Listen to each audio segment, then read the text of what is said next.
I call this meeting of the House Sustainable Infrastructure Policy Committee for February 14th, 2024 to order.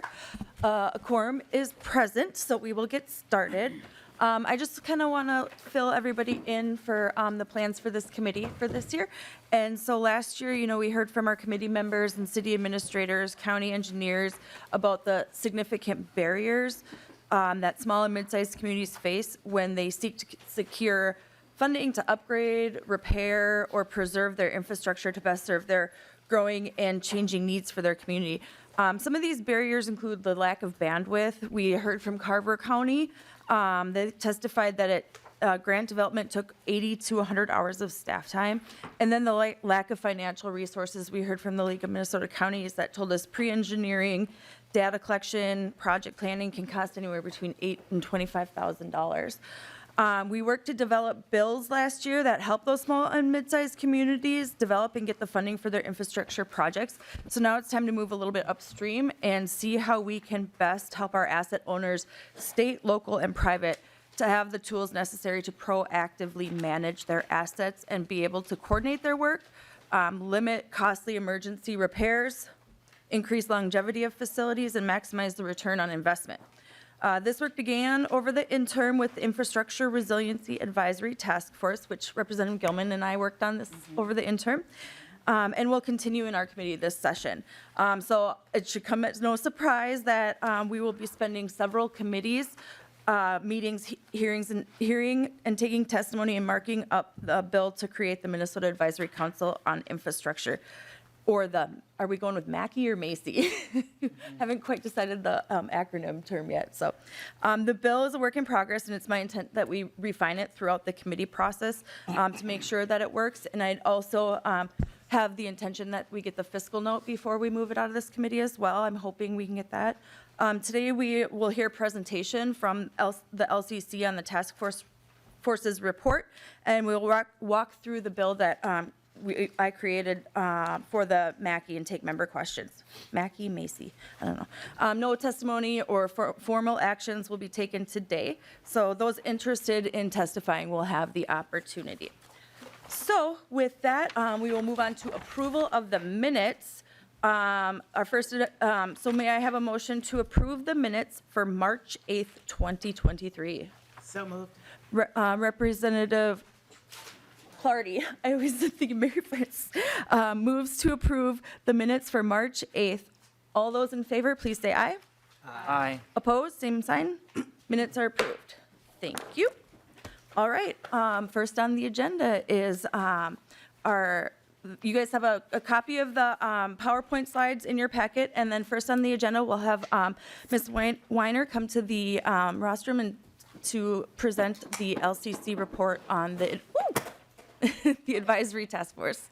Welcome to the committee. If you could please state your name for the record and proceed with your testimony. Yeah, thank you, Madam Chair, members. My name is Evelyn Weiner. I was the research analyst from the Legislative Coordinating Commission who was assigned to the Infrastructure Resilience Advisory Task Force. So I'll just be walking you through that today, and I'm happy to answer any questions, comments at the end. So the establishment and duties of the task force. This task force was established to evaluate issues related to coordination, sustainability, resiliency, and federal funding on state and local and private infrastructure in the state. Specifically, they were to develop objectives and strategies to provide for effective and efficient management of state, local, and private infrastructure, enhance sustainability and resiliency of infrastructure throughout the state, respond to and mitigate the effects of adverse weather events across the state, including natural disasters, droughts, and floods, and provide for equitable treatment in areas of persistent poverty and historically disadvantaged communities. They were also to identify approaches to enhance infrastructure coordination across jurisdictions, agencies, state and local government, and public and private sectors, including in planning, design, engineering, construction, maintenance, and operations. To identify methods to maximize federal formula and discretionary funds provided to recipients in the state for infrastructure purposes, and to evaluate options for organizational design of state agencies to meet the purposes above, including consideration of options for establishment of a board, council, office, or other agency, models in other states, and develop findings and recommendations related to the duties specified in this subdivision. The membership included Representative Aaron Koegel as chair, Representative Don Gilman as vice chair. Also included two senators, Jim Carlson and John Jasinski. And then I won't read out every person on this list, but you can see that there's representatives from the Minnesota Department of Commerce, Department of Health, Pollution Control Agency, Department of Transportation, Department of Agriculture, Xcel Energy, the Building and Construction Trades Council, the City of Edina, City of Eagan, Department of Employment and Economic Development, City of Hutchinson, and Associated General Contractors of Minnesota. The task force met 8 times over the course of about 5 months. The first meeting was September 25th, 2023, where the chair and co-chair were elected. This was an introductory meeting setting the groundwork. The second meeting, the task force heard testimony from the Michigan Infrastructure Council on the Climate Action Framework.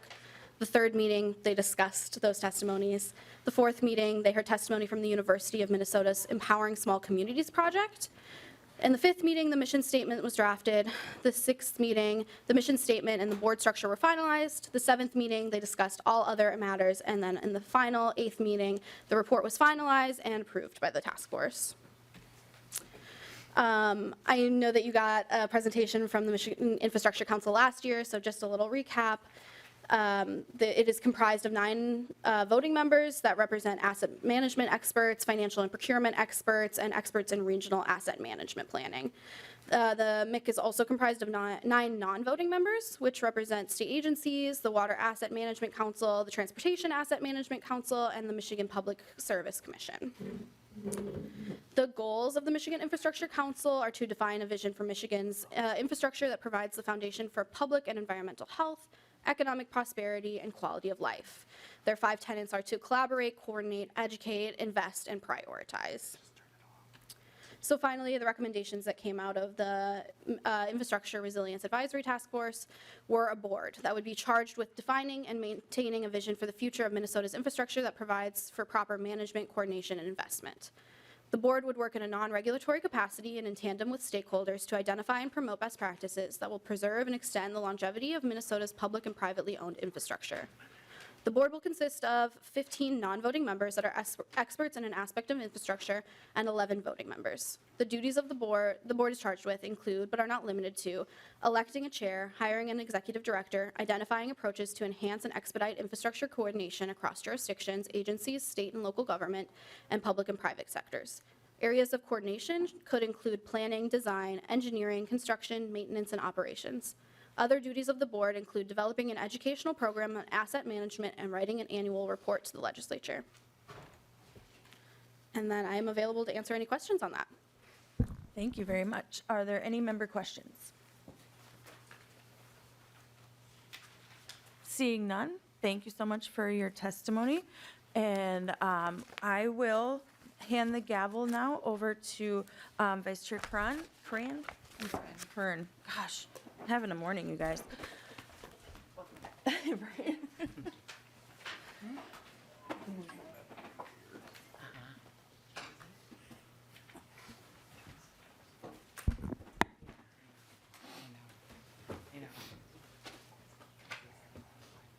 All right.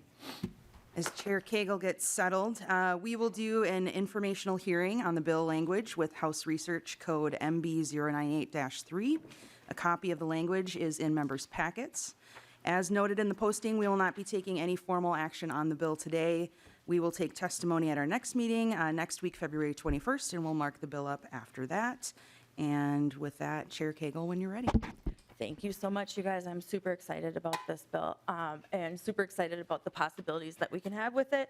I don't know how exciting we can make infrastructure, but I'm pumped. So as you heard the purpose statement, the Minnesota Advisory Council on Infrastructure is meant to maintain a vision for the future of Minnesota's infrastructure that provides for proper management, coordination, and investment. The board will be non-regulatory capacity and will work in tandem with stakeholders to develop and promote best practices that will preserve and extend the longevity of Minnesota's publicly and privately owned infrastructure. So I'll just kind of walk through the bill. Article 1 is the implementation, and so this is really just getting some support to stand up the Minnesota Advisory Council on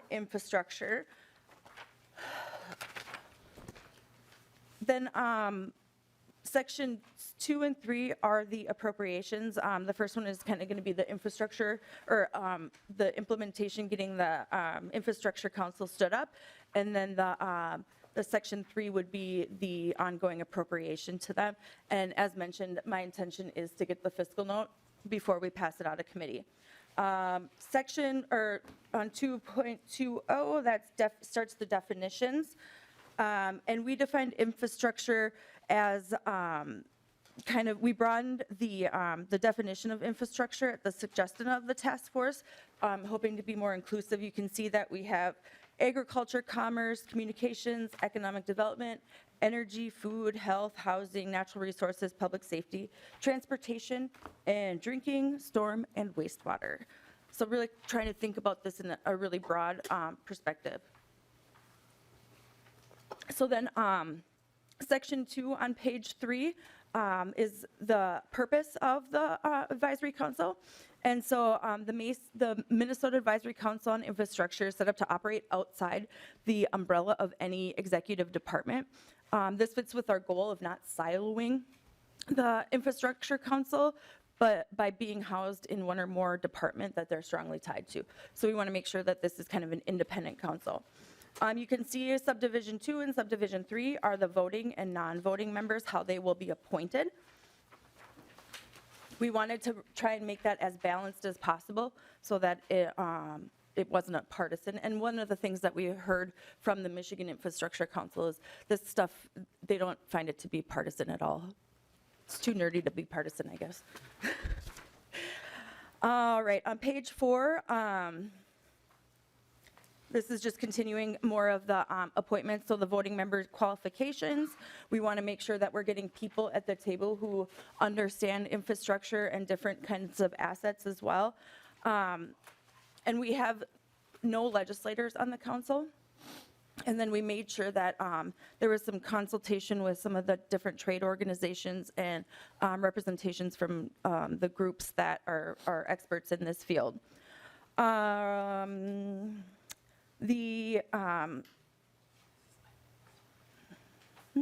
So we have in subdivision 7, 8, 9, this is kind of some of the language to set up the council, and we did want this council to be subject to open meeting laws as well. The responsibilities and duties of this, the main duty that we talked about during the advisory council meetings was really the education. And so we really want to make sure that the education piece is there, but also cross jurisdictions, training. And then the last piece would be a report annually to the legislature.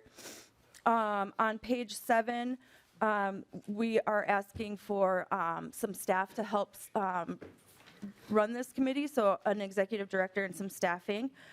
And that is pretty much it. So questions? Kind of ran through it fast. Representative Acom. Thank you, Madam Chair, and thank you, Madam Chair. This sounds exciting. I share your enthusiasm. I just had a couple of questions. You've described it a couple times as focusing on small and medium-sized communities. Can you help me better understand what that means?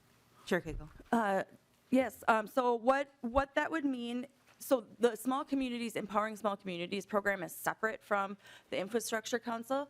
I can see in the future how they would work together.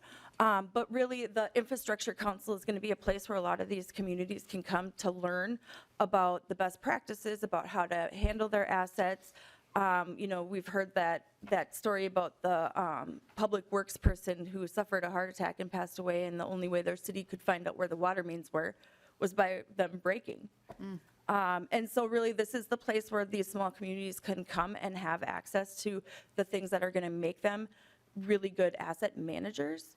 And then also, I think, open them up to maybe ideas beyond what they thought about. One of the stories that we heard on that I heard from our bonding chairs is they went to a community that their furnace needed to be replaced and they wanted to replace it with the same exact boiler. And it's like, well, what kind of technologies or what kind of programs are available to help get something better that will last longer and be more efficient?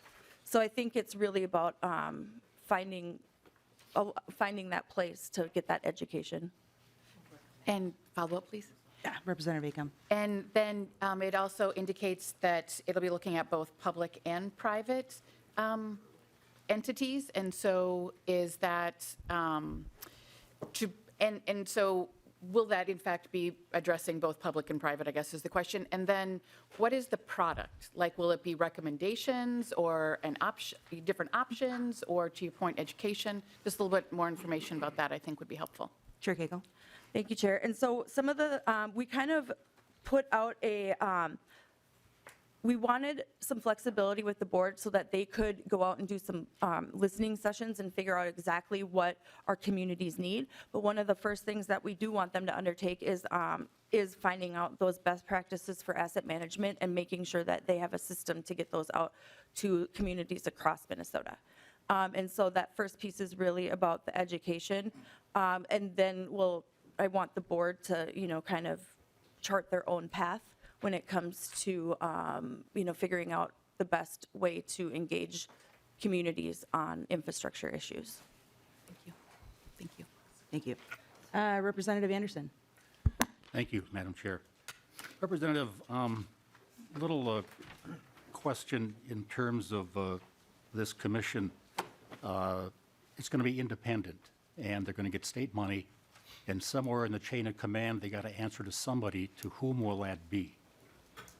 Representative Koegel. Thank you, Chair. I would say us. They're reporting to us every year, and then a lot of the times, I think, too, these communities will come and look for bonding projects, and this is something that maybe we could recommend that their community go through in order to, get those bonding money or have the, it would be voluntary, but allow them to kind of get a leg up. But I think, I'm sorry, I kind of rambled a little bit. What was the question?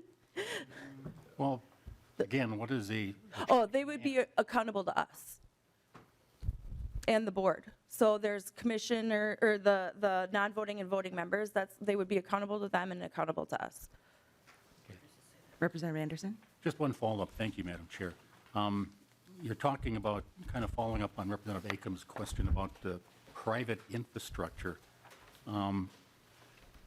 Again, if we're going to be doing some mandating here or recommendations, we're talking about private infrastructure. I hesitate a little bit in wondering how far this is going to go in terms of what type of recommendations or mandates will be coming down to private infrastructure. Well, Chair Koegel. thank you, Chair. Thanks, Representative Anderson. So I think this is all voluntary, and we had a lot of the private infrastructure asset owners participate in this advisory council. I think this is something that they are looking for as well, because it would help them coordinate their work with the municipalities and with the state and local governments, but then also allow for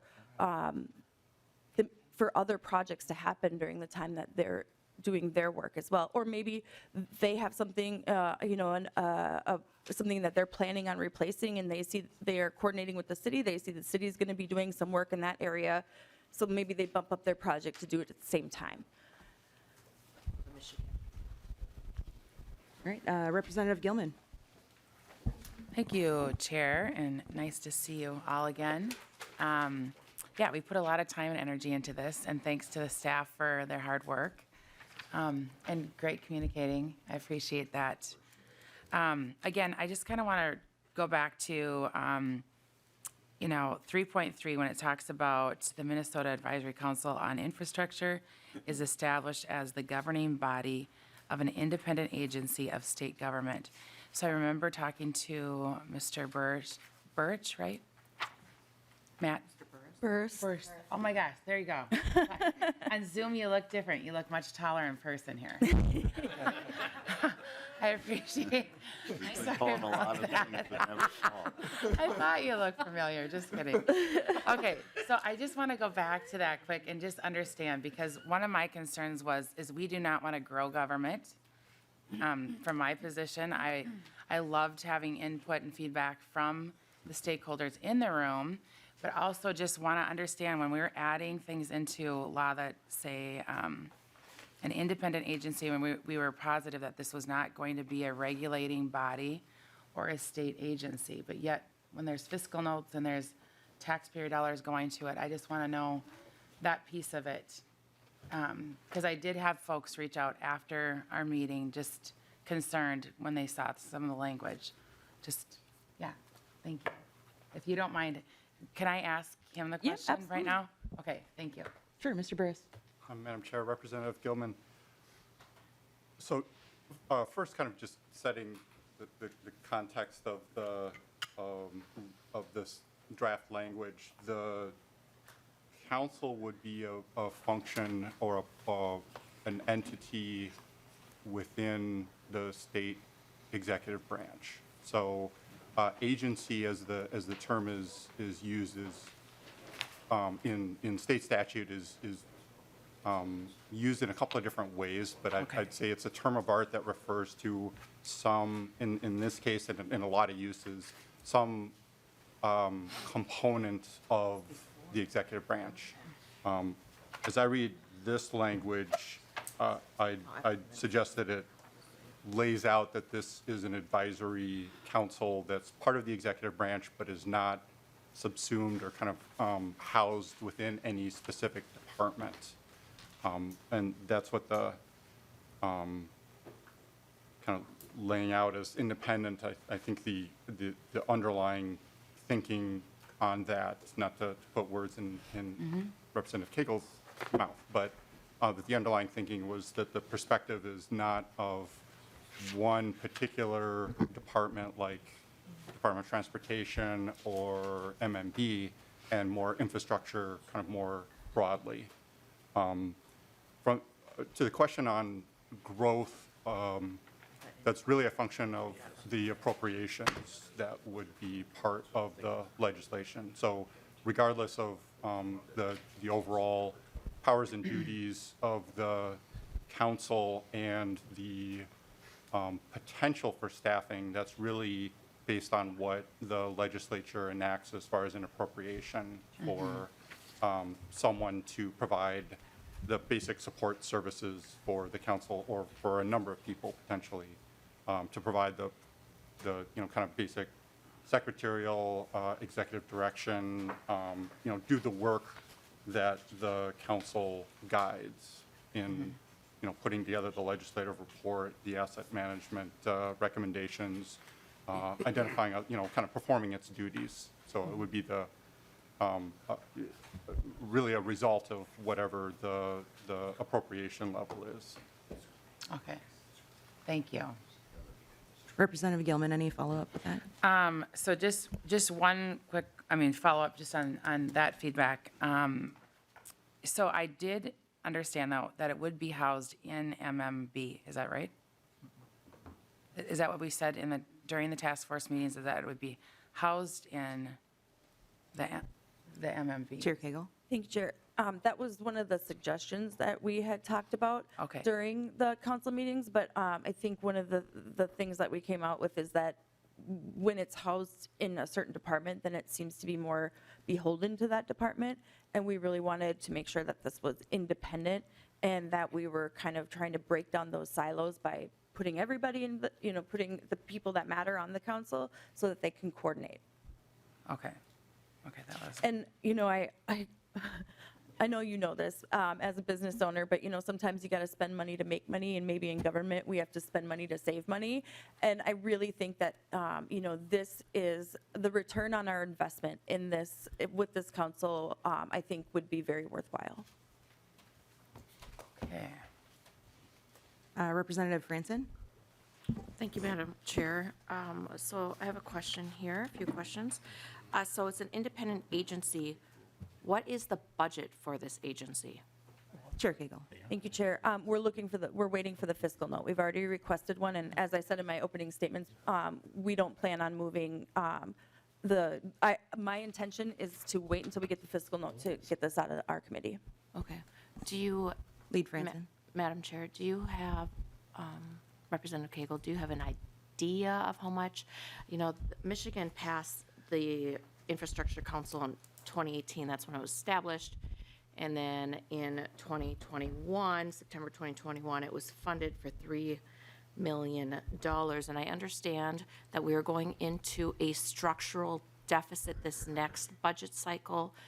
I've been told that we just really don't have any money to spend. So where do you plan on finding the dollars to fund this dream of yours?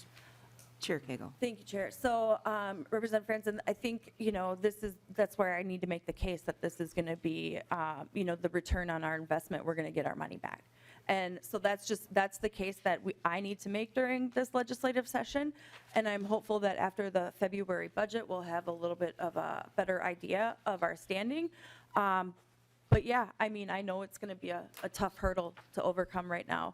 But I think, if I do my job well and make my case, then hopefully we'll be, there'll be the budget for it. All right. Representative Igo. Thank you, Madam Chair. I guess I just want to follow up with a little bit more clarification on what this new state agency would have purview over. I guess my concern is raised a lot over, I feel like with the implementation of rulemaking in our state government, us as the legislature has been giving away a lot of our authority that our constituents give us to create laws, and we give it to state agencies, unelected bureaucrats, to pass this rulemaking process. So I guess my concern when I read into the bill, and this is where I want clarification either from you, Mr. Burris, or from you, Madam Chair, is yes, it sounds like the accountability of this new state agency would be to us, the legislature, but it also sounds like it totally opens the door for the executive branch to create rules out of what this committee would put forth. So my concern right there would be we are giving up our legislative authority to the unelected bureaucrats. So I just want to get some clarification on that.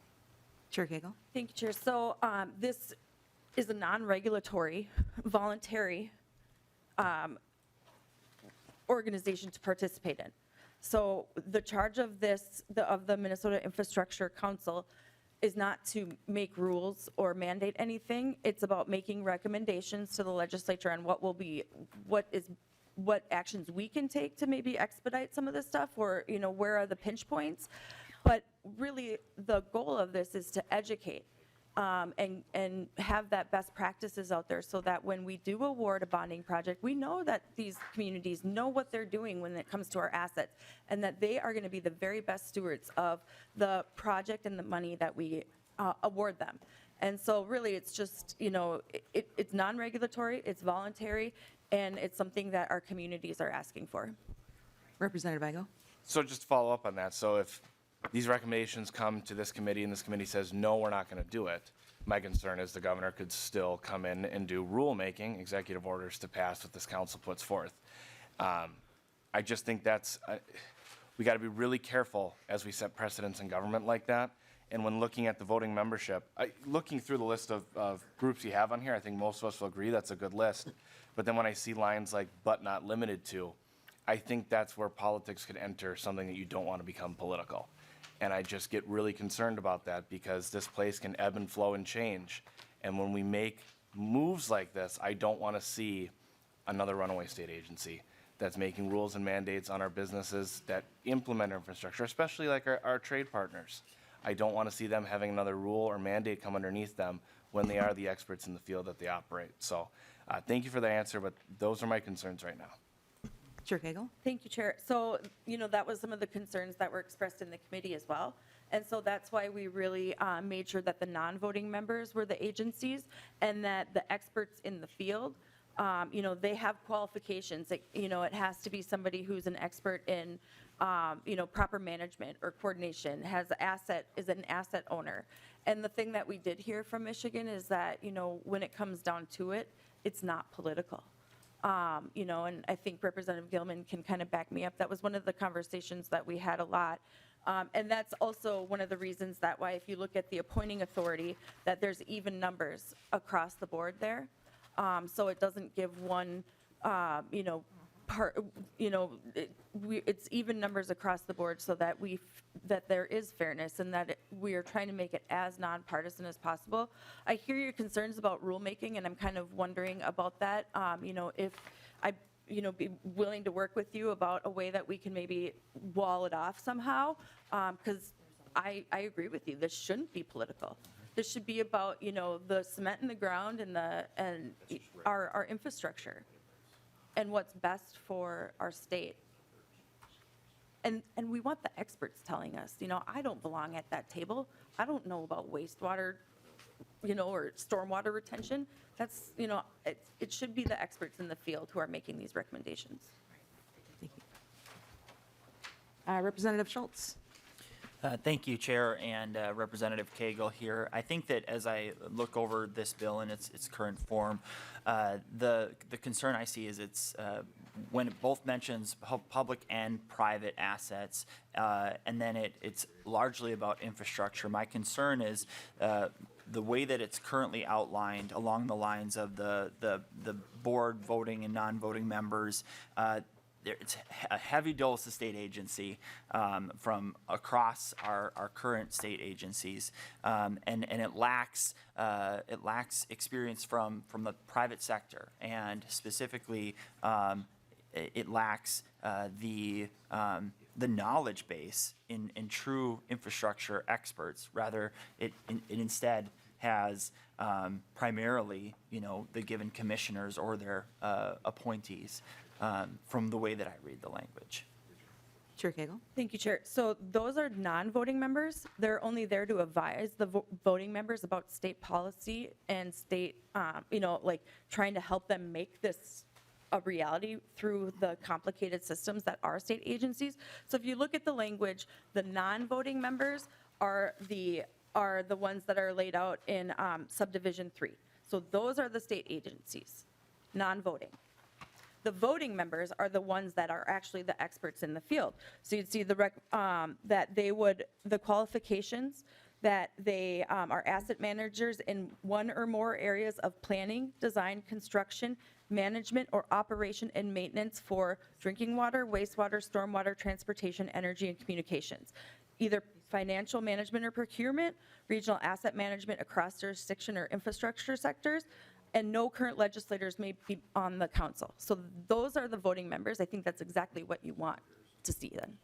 Representative Schultz. Yeah, thank you. And so just to flesh that out further, but all of these folks are appointed by either, like it says, legislative leadership, the governor, or the Indian Affairs Council. And so I guess I'm concerned about the amount. We need more private investment into this with their ideas, with their knowledge and expertise, and so I really encourage that. Especially, and there's been a lot of debate from members or conversation and concerns laid from members on this side of the aisle, as it relates to how much power this appears to give back to another part of the executive branch. And when we think about the fact that you just mentioned at the very beginning that this should be accountable to the legislature, my understanding is this bill provides all of the full framework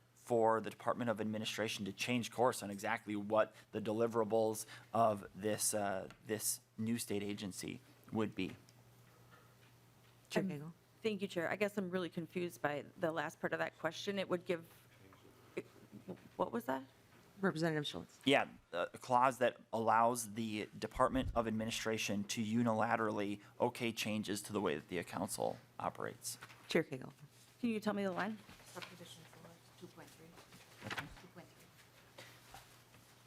Representative Schultz. Thank you, Chair. Line 2.3. Chair Koegel. Oh, okay, so it,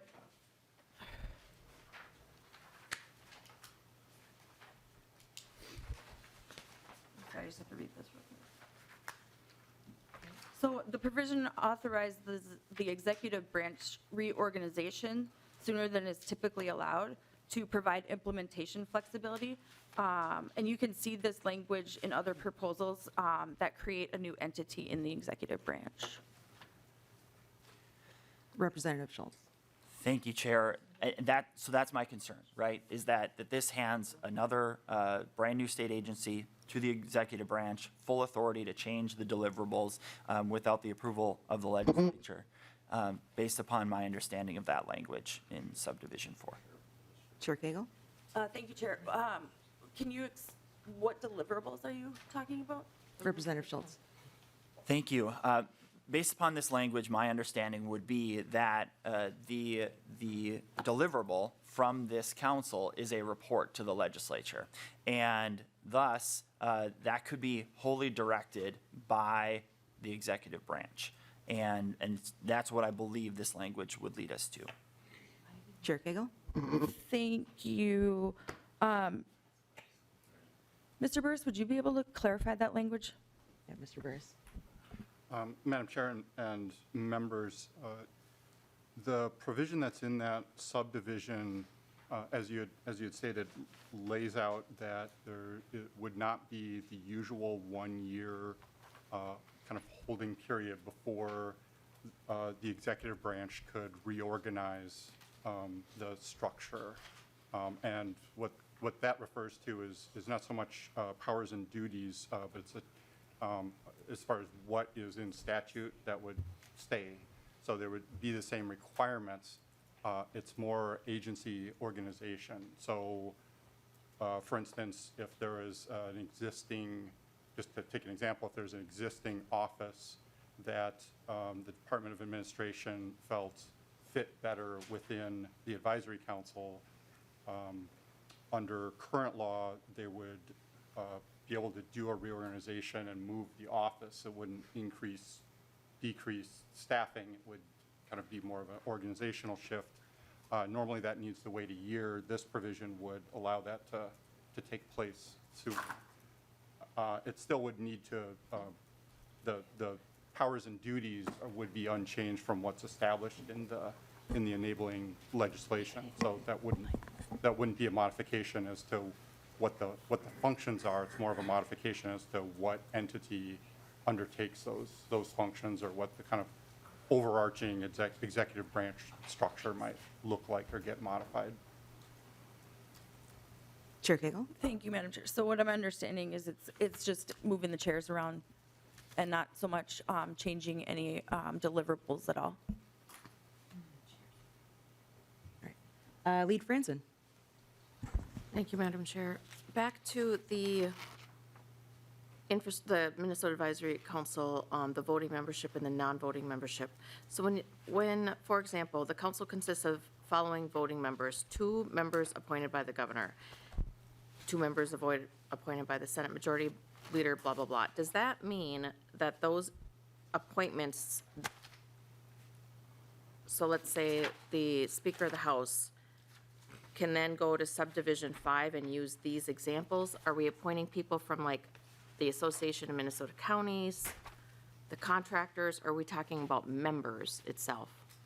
Chair Koegel. Thank you, Chair. So we're asking that the appointing people consult with maybe some of these organizations, recommend somebody maybe.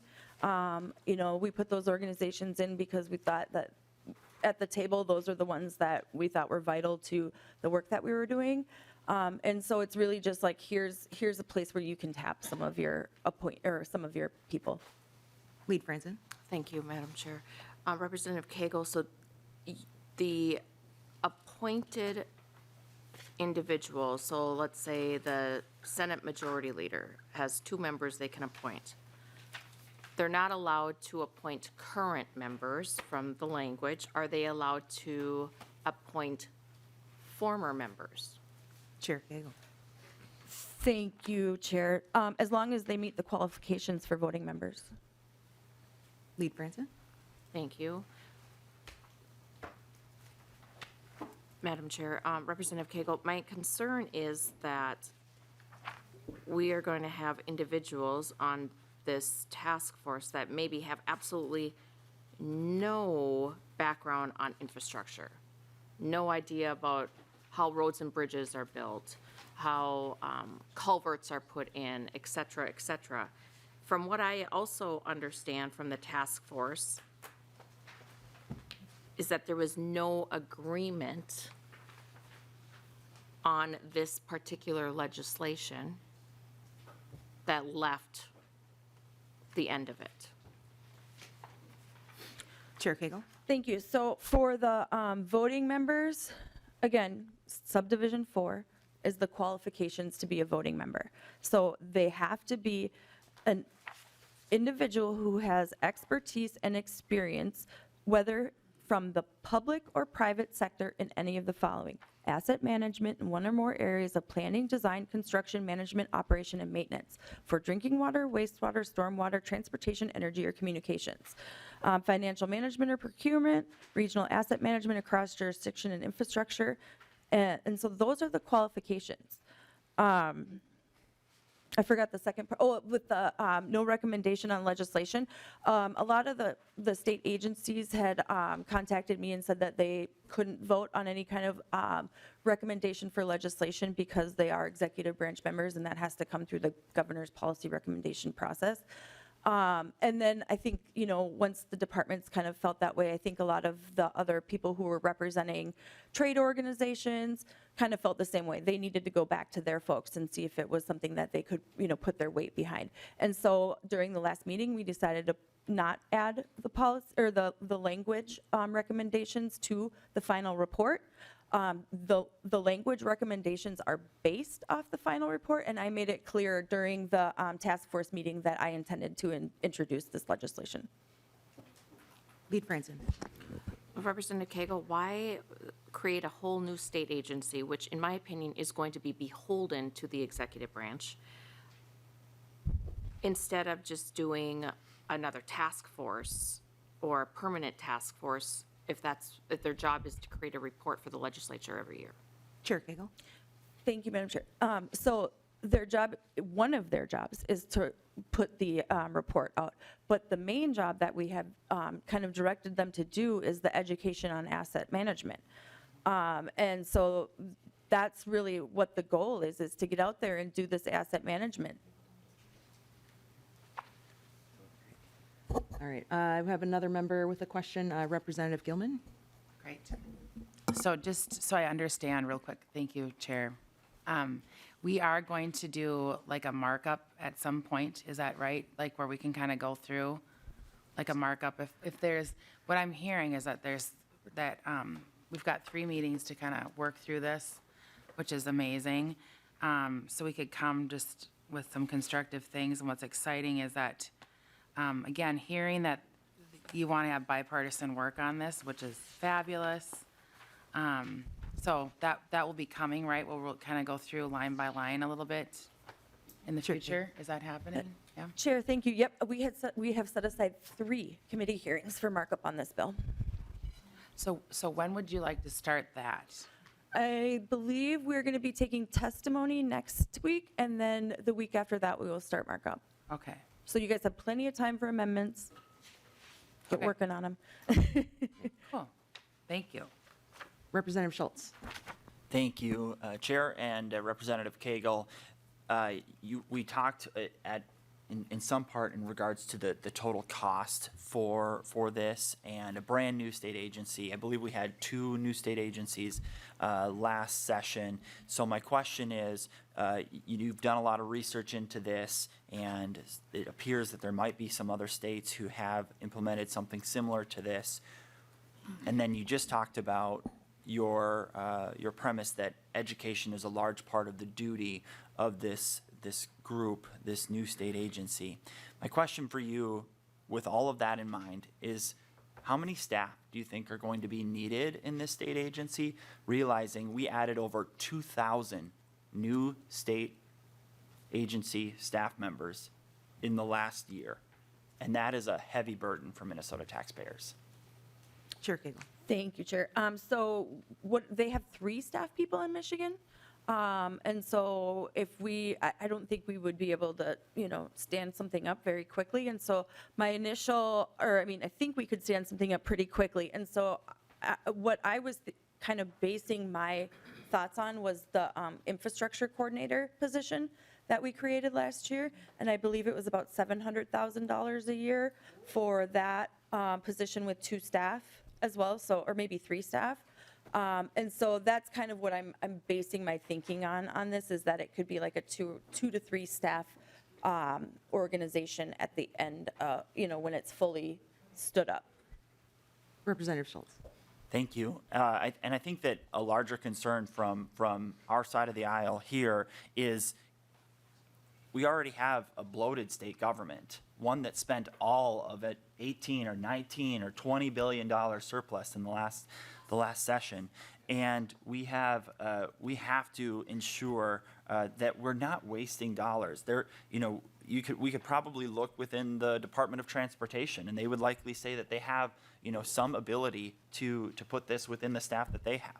And so I even heard a recent story of a DOT staffer who had a large part of their responsibilities taken from them. They're still making $100,000 a year, and what their job, generally speaking, is to water the flowers. I mean, this is the sort of concern that we have about creating these new state agencies that appear to be duplicative towards our larger term goal.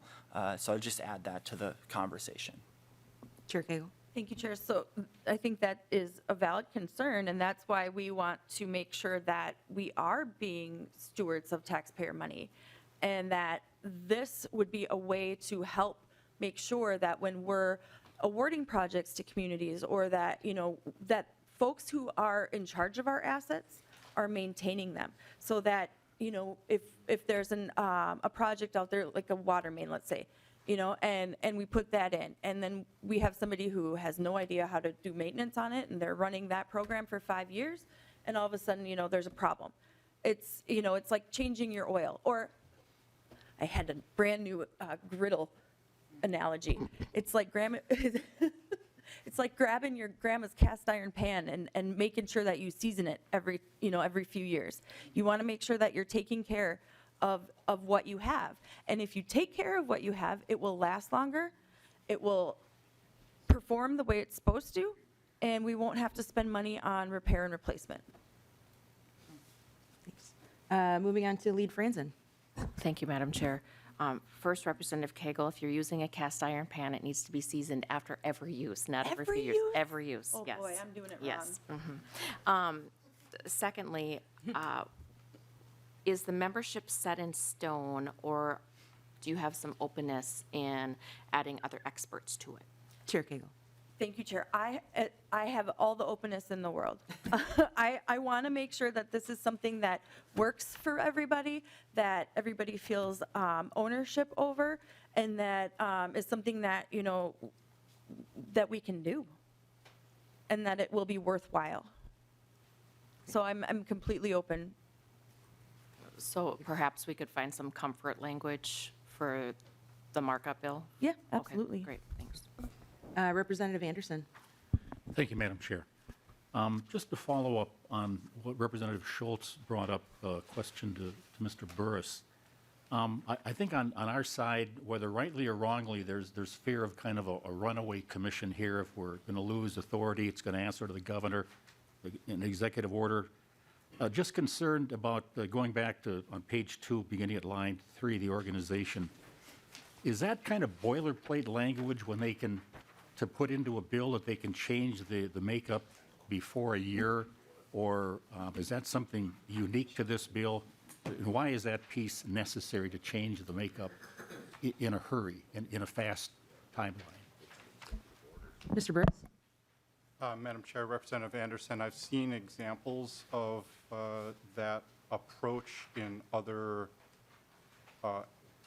establishment of entities. I guess it's a policy choice of the legislature whether to allow for a sooner reorganization as part of the implementation process kind of early on, as opposed to building in that delay before the existing statutory authority for reorganization would kick in.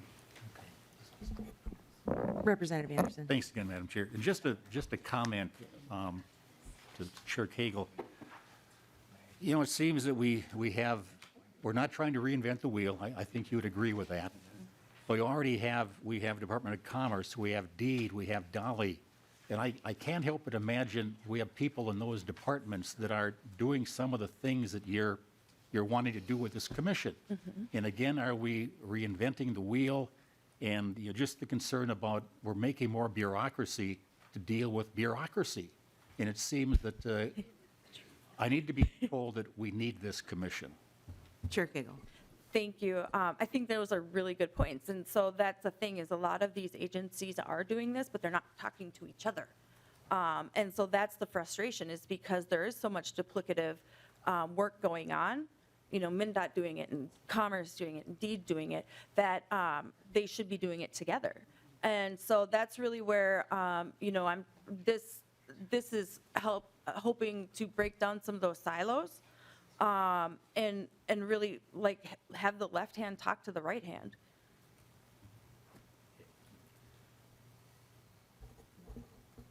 Representative Schultz. Thank you. No, Madam Chair and Representative Koegel, I think that through the entirety of the 2023 session, we heard agency after agency say, we need 10, 20, 30% increases in state spending. I remember January of 2023 when the governor came out and said, we need a 25% increase in state spending. And we need to enhance coordination. And so we need all these extra staff at all these state agencies to increase the way that they work together. And here we are saying we need a brand new state agency with more state employees, an additional future long-term burden for taxpayers in Minnesota, when agency staff should be doing this already with the resources that we get them already to do their job. And that's a major concern, because at the end of the day last year, it was a 38% increase in state spending. 38%. Does anyone think that's sustainable? It's not. Chair Koegel. Thank you, and I think that highlights the need for this, is because that, when we've seen the coordination of work in Michigan, one of the things that we had heard from the Michigan Infrastructure Council is that they reduced their project costs by 20 to 30%.